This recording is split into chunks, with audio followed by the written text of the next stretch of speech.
Alright, so the last one here I'm going to show you is the windshield. So with this we're going to use constrain because again it's pretty much flat to flat surfaces. So I can either pick the bottom of this, notice how I'm highlighting the entire face, or I can pick the bottom of this, either way. Actually I forgot to rotate it. My mistake.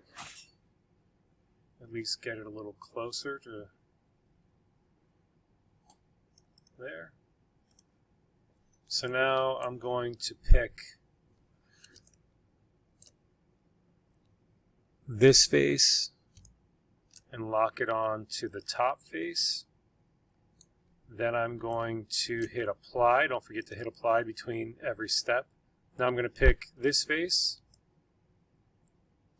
and snap it to that face. Apply. And this, let's see, is it going to move around? Yeah, so I'm going to move it out of the way. Again, it's only going to move on certain axes because we already have it somewhat constrained. So now I'm going to constrain that face to that face. I already did that other face, didn't I? I wanted to do, I could do the front to the front. Yeah, or the back to the back. So one side and then either the front or the back. And now that's in position. And it's locked in. It does not move when I click on it and drag it.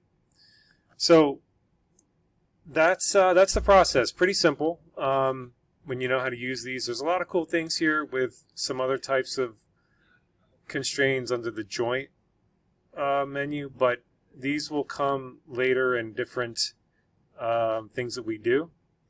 Now, if you have a mistake, if you have a problem, if you need to delete and fix something that you've done, if you go here to show, it'll show all the constraints you applied, and you see these little icons, and those are all the ones that you've done.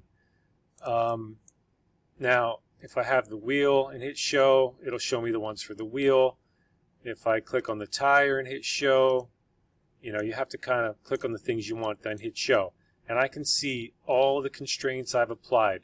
And if I need to undo them, if you click on one and hit right click and hit delete, it will go away. But again, you have to left